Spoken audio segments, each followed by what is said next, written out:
Salut l'équipe, bienvenue. Donc aujourd'hui, interview d'une personne pas comme les autres. Sans elle, pas de gala pro. Bien évidemment, je parle d'une période qu'on rêve tous de pouvoir retrouver très très vite. Donc aujourd'hui, interview exclusive de Nina Belgo de la FFKMDA. Si tu connais pas la chaîne, bah écoute, c'est le bon moment pour la découvrir. Si ça te plaît, tu likes et surtout, n'hésite pas à partager afin de faire connaître la chaîne un maximum. A tout de suite après le générique.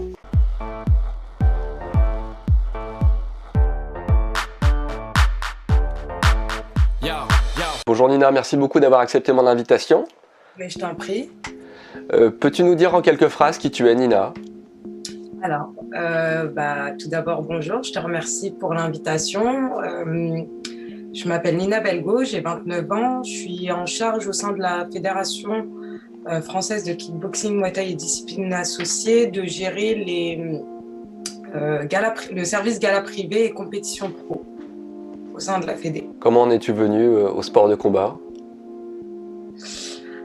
Moi j'ai un parcours assez atypique. Ça a été vraiment une opportunité de travail que j'ai eue très très jeune, donc à l'âge de 21 ans. J'ai intégré la fédération en 2013 et au départ, quand j'ai intégré la fédération, c'était pas du tout dans une optique de continuer dans ce domaine-là. C'était vraiment quelque chose que j'avais pris en tant pour pallier en tant que jeune. Et puis au fur et à mesure, je me suis passionnée pour ces disciplines-là et puis l'aventure a continué jusqu'à maintenant. Tu pratiques un peu ou pas ? En loisir, oui. En loisir ? Plutôt boxe pied-point ou kawan avec les genoux Plus que kickboxing. Plutôt du kick, d'accord. Donc ton travail à la Fédé par rapport à l'organisation des galas, tu peux nous en dire plus ? Ça consiste en quoi ? Alors moi, je suis en charge de traiter les demandes d'autorisation des promoteurs privés qui souhaitent organiser des manifestations sur le territoire français ou les dom-toms. Et donc moi, ma mission, c'est de les accompagner, de les aider et vraiment d'encadrer finalement sur le plan administratif et sur le plan légal leurs manifestations. D'accord. Donc imaginons que je veuille organiser un gala d'ici quelques mois, qu'est-ce que je dois faire ? Il faudra nous contacter. Depuis le mois de septembre, avant c'était un fonctionnement complètement différent. Depuis le mois de septembre, la fédération, on a travaillé sur un logiciel de traitement de gala. Et donc aujourd'hui, toutes les demandes sont dématérialisées et sont informatisées. Donc il faudrait, une fois que tu es affilié, tu as accès à un compte intranet. Et par le biais de cette plateforme-là, tu peux faire ta demande directement de gala en ligne. D'accord, donc c'est le compte intranet où on fait les licences, c'est le même espace ? Tout à fait. D'accord, tout à fait, c'est le même espace. Quel conseil tu pourrais donner justement à un promoteur, à un organisateur, une bonne pratique ou des choses à ne pas oublier dans l'organisation de sa manifestation ? Tout dépend du projet du promoteur. Tout dépend parce que derrière chaque organisation, il y a une histoire, il y a un intérêt qui diffère en fonction des promoteurs et les enjeux sont complètement différents en fonction des organisations aussi. Et donc moi, je fonctionne au conseil au cas par cas. Et vraiment individuellement, j'essaye de leur apporter le plus de conseils sur les aspects, que ce soit légal, administratif, si on peut leur donner un coup de main des fois sur des propositions de stratégie de com, marketing. On est vraiment là pour les aider et je suis sollicitée beaucoup à ce niveau-là.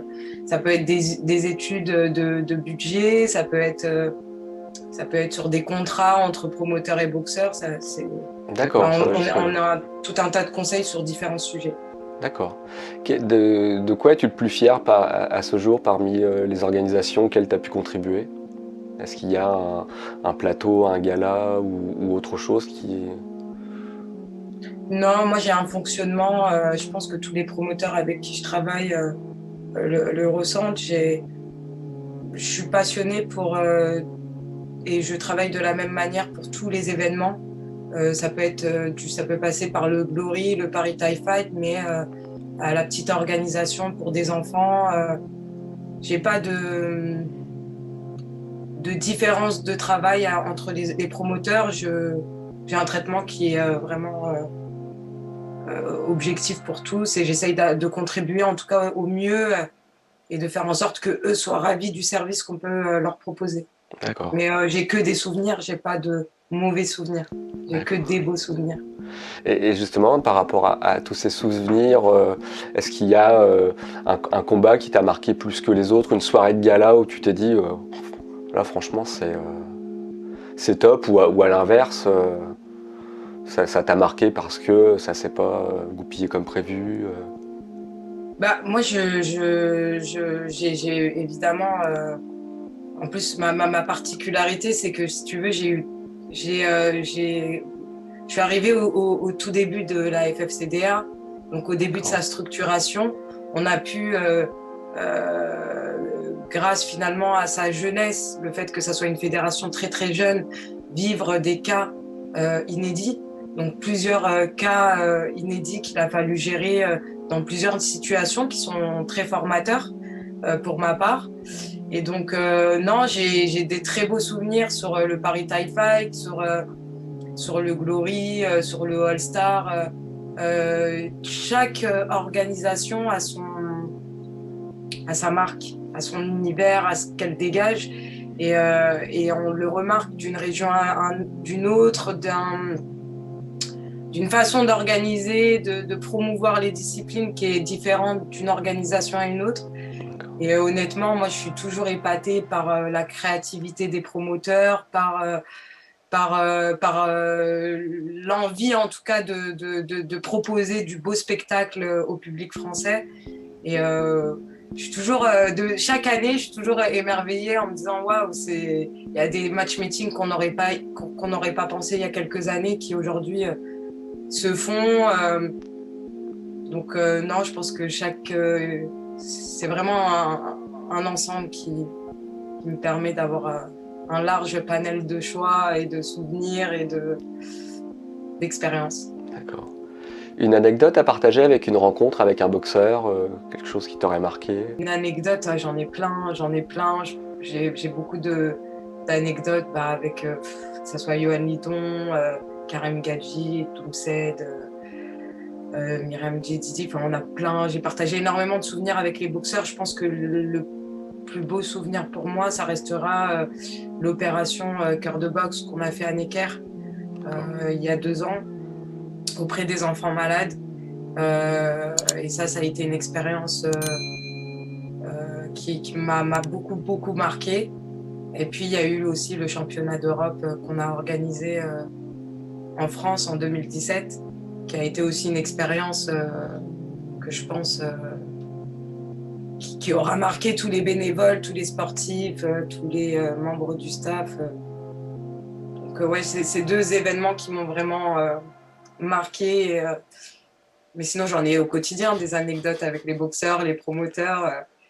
Ils sont à mourir de rire. Quelle est ta technique préférée en boxe pied-point? Ma technique préférée, j'aime beaucoup le coup de genou sauté. D'accord. Quand il est bien fait. Et toi, tu le fais à la salle ou pas? Disons que moi, je suis plus occupée à organiser qu'à m'entraîner. Je suis plus occupée à me soucier des autres plus que moi, mais en tout cas, ouais,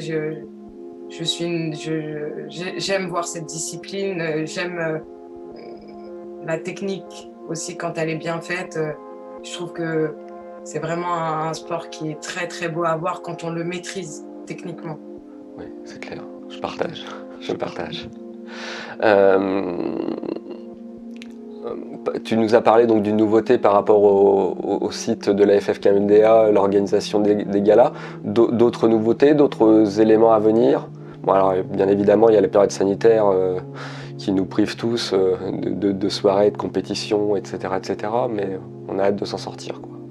Écoute, nous, la fédération, on reste mobilisés sur beaucoup de plans. Il y a les formations qui sont maintenues. On essaye de proposer une offre digitale à nos licenciés pour essayer de garder le contact et essayer de remotiver les troupes parce que c'est vrai que la situation actuelle est aujourd'hui pesante et très démotivante. Donc moi, j'essaye toujours d'innover. Après, il y a eu beaucoup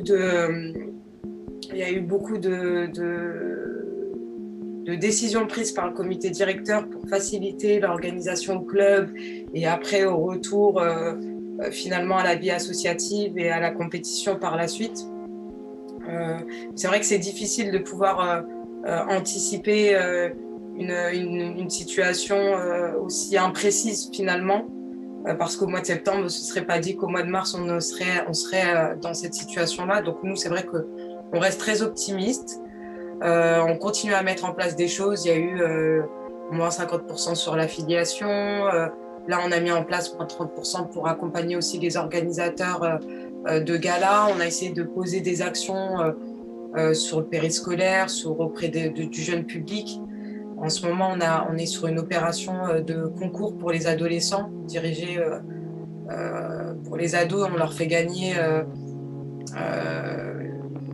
je crois qu'il y a 5 lots et il y a deux personnes qui partiront avec l'équipe de France au prochain départ en immersion. Et ça se passe voilà, comment pour participer à ce concours-là? Alors ça, c'est un concours qui est mis en place sur les réseaux sociaux, via Instagram et Facebook. Et en fait, c'est un shadow challenge. On demande une vidéo d'à peu près 1 minute, un peu les challenges TikTok là, qui se font beaucoup. Et donc après, il y a un tirage au sort qui va se faire. Les participants vont devoir faire jouer leur communauté pour pouvoir remporter finalement les deux places pour partir au prochain départ équipe de France. Donc voilà, on essaye de pallier. Moi, je ne peux pas trop en dire sur la suite de la saison, mais il y a du travail qui est en train de se faire et il y a des prises de décisions qui sont en train d'être réfléchies pour voir comment relancer la vie associative au niveau local aussi, qui a été fortement impactée. Et bien sûr, proposer et continuer de proposer des blocs de formation, de compétition. Et donc, nous, on reste très optimistes à pouvoir pratiquer là, dans les prochaines semaines et revoir nos licenciés repartir dans leur salle. Oui, on a hâte de retrouver nos salles aussi et de retrouver les rings pour les compétiteurs, c'est clair. Ça va faire plus d'1 an qu'ils ne sont pas boxés pour la plupart, donc ça devient long.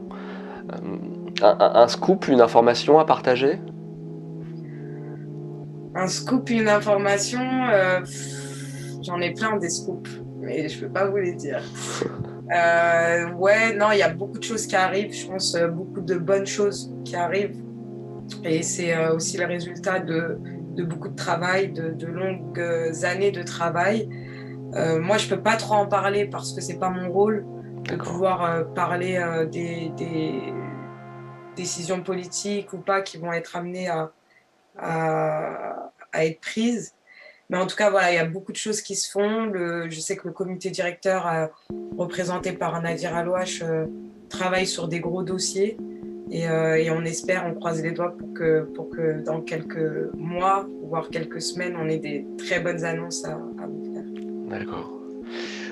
Nina, une question que je ne t'ai pas posée, que tu aurais aimé que je te pose? Une question Oui, oui, pourquoi tu t'es intéressée et tu m'as sollicité pour faire une interview. C'est vrai que je suis quelqu'un de très discrète en général et du coup, ça m'a un petit peu étonnée que tu veuilles, et je suis d'ailleurs honorée et je te remercie encore une fois de ton invitation, mais j'ai été un petit peu perplexe au début sur l'intention de cette interview et voilà, j'aimerais bien ça. En tout cas, déjà, ça me fait plaisir que tu aies accepté et qu'on ait pu réaliser cette interview. Pourquoi toi? Parce que tu es un personnage du sport pied-point et c'est l'objet de mes interviews. Bien évidemment, il y a des combattants, mais il n'y a pas que des combattants. Pour organiser un gala, il faut beaucoup de monde. Il faut un speaker, il faut une sono, il faut des arbitres, il faut très souvent un staff de bénévoles. Il faut la fédération, il faut l'autorisation de la fédération. Comme tu le disais tout à l'heure, quand on organise un gala, on peut aussi bénéficier de conseils. Donc c'est toutes ces personnes-là aussi que je souhaiterais interviewer. Comme je l'ai dit, des boxeurs, mais pas que des boxeurs. Donc pour moi, tu fais partie du paysage pied-point, au même titre que d'autres personnes de la fédération, mais c'est ton nom qui m'a résonné dans les vidéos que j'avais posées sur le papier. Tu en faisais partie depuis un certain temps déjà. Voilà le Je te pourquoi du remercie comment. beaucoup. C'est De rien. très gentil de ta part. Et puis, je te souhaite beaucoup, beaucoup, beaucoup de bonnes choses pour la suite. J'espère que ta chaîne cartonnera. Et c'est un beau, beau travail ce que tu fais. C'est vraiment bien de pouvoir mettre l'accent sur vraiment différents personnages et de montrer un petit peu l'envers du décor. C'est vraiment une très belle initiative. Merci beaucoup, c'est un des objectifs en tout cas. Écoute Nina, je te remercie beaucoup d'avoir accepté. Je te souhaite une bonne fin de journée, un très bon week-end et puis au plaisir de se croiser lors d'une organisation, soit fédérale, soit sur un gala privé. Le plaisir est partagé, à bientôt. À bientôt, merci. Bonne fin de journée, au revoir Nina.